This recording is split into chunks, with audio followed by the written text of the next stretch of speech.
Muslims land کے ناظرین، السلام علیکم۔ آج ہم جس ویڈیو کے ساتھ آپ کی خدمت میں حاضر ہوئے ہیں، یہ ملا نصیر الدین کی زندگی کا ایک چھوٹا سا واقعہ ہے۔ ہم امید کرتے ہیں کہ آپ اس واقعے کو سننے کے بعد ضرور مسکرا اٹھیں گے۔ ایک دفعہ ملا نصیر الدین بازار میں جا رہے تھے کہ پیچھے سے کسی نے انہیں زور سے تھپڑ مارا۔ ملا صاحب نے غصے سے پیچھے دیکھا۔ وہ شخص گھبرا کر بولا، معاف کرنا، میں سمجھا میرا دوست ہے۔ ملا نے کہا، نہیں، چلو عدالت چلتے ہیں۔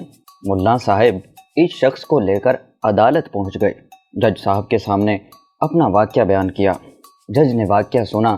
جج نے اس شخص کا خوف دیکھ کر جج صاحب نے کہا، کیوں جناب، تم تھپڑ کی قیمت دو گے یا ملا صاحب آپ کو بھی تھپڑ لگائیں؟ اس شخص نے کہا، جناب، میں تھپڑ کی قیمت دوں گا، لیکن ابھی میرے پاس کچھ بھی نہیں ہے۔ میری بیوی کے پاس کچھ زیور ہے، وہ میں لے آتا ہوں۔ جج صاحب نے کہا، ٹھیک ہے، جلدی لے کر آؤ۔ ملا صاحب اس شخص کا انتظار کرتے کرتے تھک گئے، لیکن جب وہ شخص نہ آیا، ملا صاحب اٹھے اور ایک زوردار تھپڑ جج کو مارا اور کہا، میرا بدلہ پورا ہو گیا، اب اگر وہ زیور لے کر آئے تو وہ تم رکھ لینا۔ تو ناظرین، یہ تھا ایک چھوٹا سا واقعہ۔ ہم امید کرتے ہیں کہ آپ اس واقعے کو سن کر ضرور مسکرائے ہوں گے۔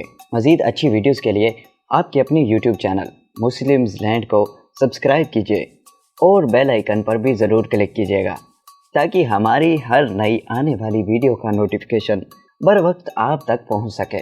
اسی کے ساتھ ہمیں دیجیے اجازت، ایک اور نئی ویڈیو کے ساتھ حاضر ہوں گے۔